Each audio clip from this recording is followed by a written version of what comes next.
Hello friends, আজকে আমি দেখাবো আমি বাড়িতে কিভাবে চাউমিন বানাই। তো চলো তাহলে দেখে নেওয়া যাক। তো এই জন্য প্রথমেই কেটে নিয়েছি গাজর, আলু, আর এখানে আছে ধনেপাতা। বাঙালি চাউমিনে আলু দেবে না তাই কখনো হয়। আর এখানে আছে পেঁয়াজ, লঙ্কা আর ডিম। আর এখানে আগে থেকেই চাউমিন সিদ্ধ করে রেখে দিয়েছিলাম। আর বাঁধাকপিটা আমি নতুন অ্যাড করছি।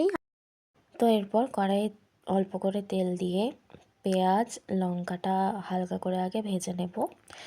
তারপর এটা একটু ভাজা হয়ে গেলে এর মধ্যে ডিম অ্যাড করে দেব। তো এখানে আমি দুটো ডিম অ্যাড করেছি। ডিমটা অ্যাড করার পর এটা একটু ভালোভাবে মিশিয়ে নেব, তারপর একটু ভালোভাবে ভেজে নেব।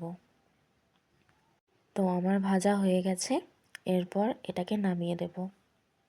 এটা কিন্তু এমনি রুটির সঙ্গে খেতেও খুব ভালো লাগে। আবার কড়াইয়ে তেল দিয়ে দিয়েছি আর পাশে হচ্ছিল চা।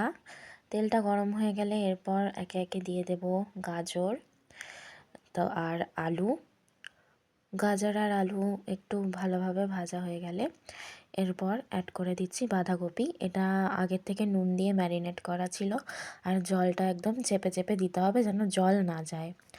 তো এটা আগের থেকেই নুন দিয়ে ম্যারিনেট করে রেখে দিতে হবে, কেন কি এটা যদি নুন দিয়ে না মাখিয়ে রেখে দেওয়া হয় তো কড়াইয়ের মধ্যে বাঁধাকপির জল পড়লে জল জল হয়ে যাবে আর চাউমিনটাও ভালো হবে না। তো এরপর দিয়ে দিচ্ছি নুন, হলুদ আর একটু চিনি টেস্ট অনুযায়ী।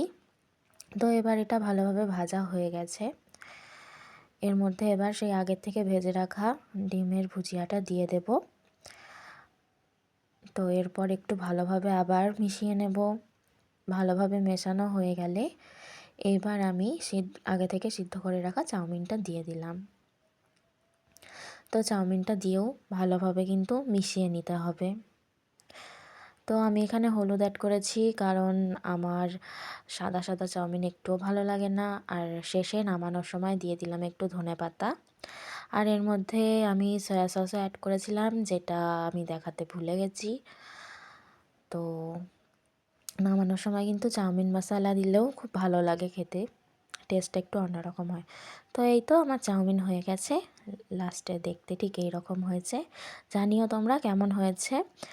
আগে তো দর্শনদারি, তারপর গুণবিচারি। তো দেখে কেমন লাগছে সেটাও জানি, আর খেতেও কিন্তু খুব ভালো হয়েছিল।